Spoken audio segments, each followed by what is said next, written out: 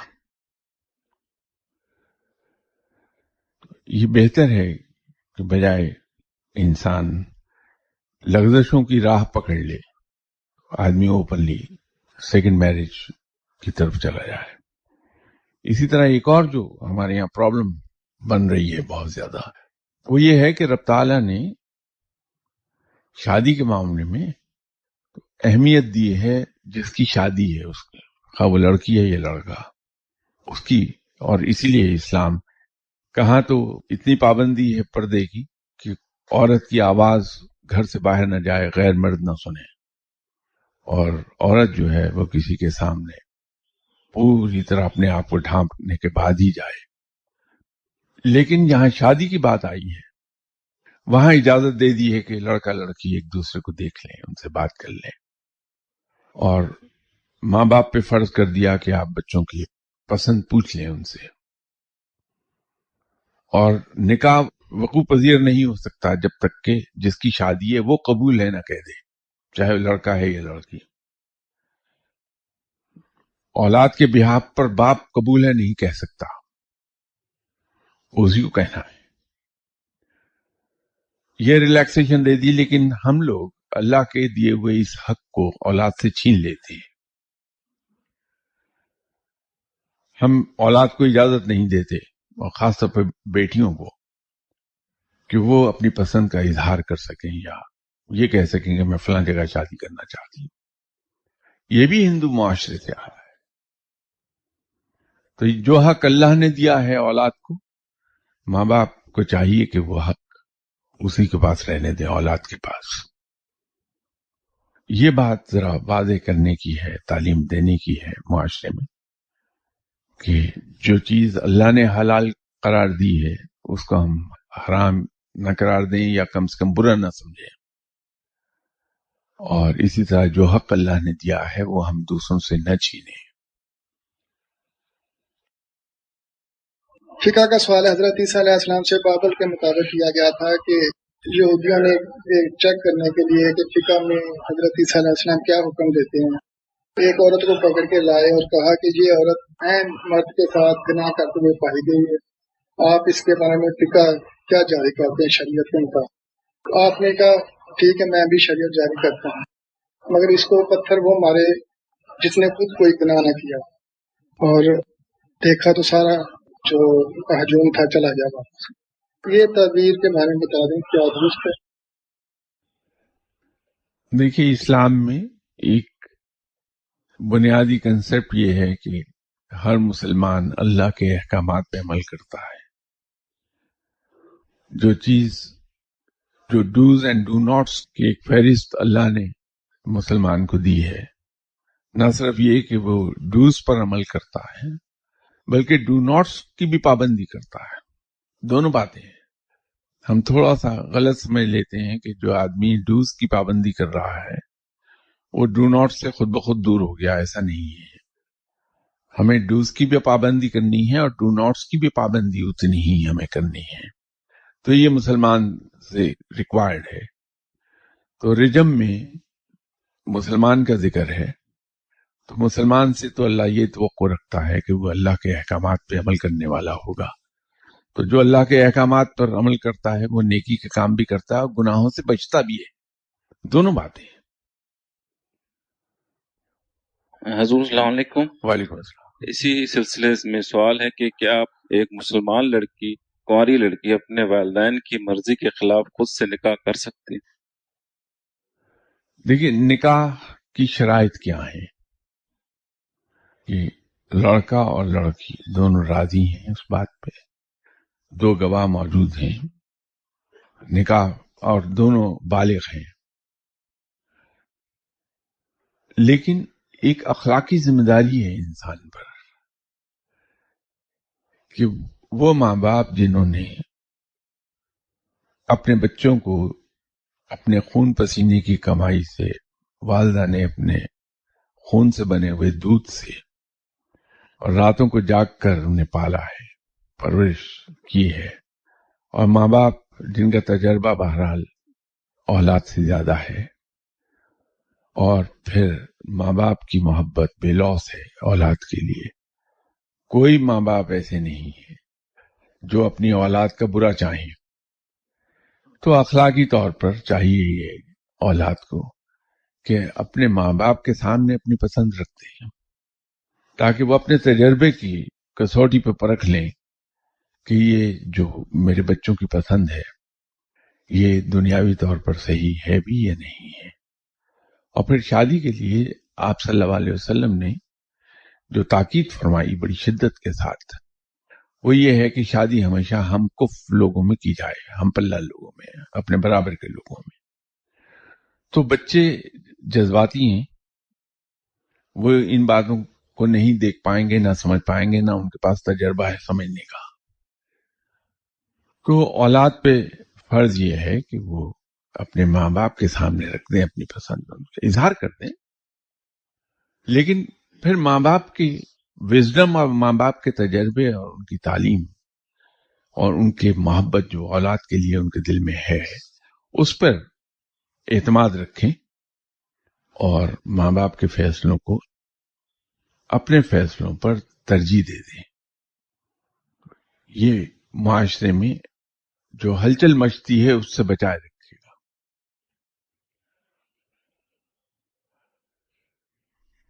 السلام علیکم. وعلیکم السلام.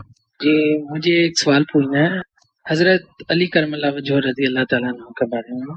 مطلب باقی صحابہ میں بھی تھا، پہلے دور میں متاع ہوتا تھا کوئی اس طرح کی چیز میں، اس میں وہ سمجھ نہیں آتی 110 میرجز یا 40 میرجز، تو وہ کیا کنسیپٹ ہے وہ؟ مطلب یہ کنٹروورسی مطلب کبھی سمجھ نہیں آ سکی اس کے بارے میں نا، حالانکہ وہ مطلب تصوف کی اتنی بڑی منزل پہ ہیں. اور ایک میں نے 1 سال پہلے آپ سے سوال کیا تھا تو آپ نے کہا تھا کہ یہاں پہ پوچھے گا کہ حضرت علی کرم اللہ وجہ رضی اللہ تعالیٰ عنہ کا در مبارک کیسے پکڑا جائے گا، کیونکہ میں نے کہا تھا اگر آپ انہیں آئیڈیلائز کرتے ہیں تو آپ انہیں کو دیکھیں گے، یا ان سے محبت کرتے ہیں تو پھر وہاں سے رب تک کیسے پہنچا جائے گا. مثلا یہ جو متاع ہے اس کی میں صرف بیک گراؤنڈ آپ کو ایکسپلین کر دیتا ہوں، کیونکہ میں فروئی باتوں سے دور رہنا چاہتا ہوں اور ہر مسلمان کو دور رہنا چاہیے. اس کی بیک گراؤنڈ اصل میں یہ ہے کہ ہم میں سے ہر آدمی کو معلوم ہے کہ حضرت علی کرم اللہ وجہ کے بارے میں آپ صلی اللہ علیہ وسلم نے فرمایا تھا کہ وہ علم کے شہر کا دروازہ ہے. تو وزڈم اللہ اور اس کے رسول صلی اللہ علیہ وسلم کے بعد اگر سب سے زیادہ علم اور وزڈم کسی کے پاس ہے تو جناب حضرت علی کرم اللہ وجہ. انہوں نے یہ دیکھا کہ اسلامی سلطنت اتنی وسیع ہو گئی ہے اور ٹرانسپورٹ کے جو ذرائع ہیں وہ سلو ہیں کہ ملک شام تک جاتے جاتے تو مہینے بھر کا تو سفر ویسے ہی ہو جاتا. تو وہ لوگ جو اپنے فرائض کی انجام دہی کے سلسلے میں یا جہاد کے سلسلے میں اپنے گھروں سے سال 1.5 یا 2 سال دور رہتے ہیں، تو حضرت علی کرم اللہ وجہہ انسانی فطرت سے اچھی طرح واقف تھے. تو آپ نے پھر ان حالات میں کہ مرد گناہوں کی راہ پر نہ جائیں، فطرت سے مجبور ہو گئے، یہ اجازت دے دی کہ اگر کسی کا قیام لمبے عرصے کے لیے کہیں ہے یا گھر سے فیملی سے زیادہ لمبا عرصہ دور رہتا ہے تو وہاں پر وہ شادی کر سکتا ہے. اس کو متاع کا نام دے دیا. یہ اس کی بیک گراؤنڈ ہے ساری. اب اس سے آگے میں شاید نہ بات کرنا چاہوں. جو آپ نے دوسرا سوال پوچھا کہ حضرت علی کرم اللہ وجہہ کہ دامن کو کس طرح پکڑا جائے،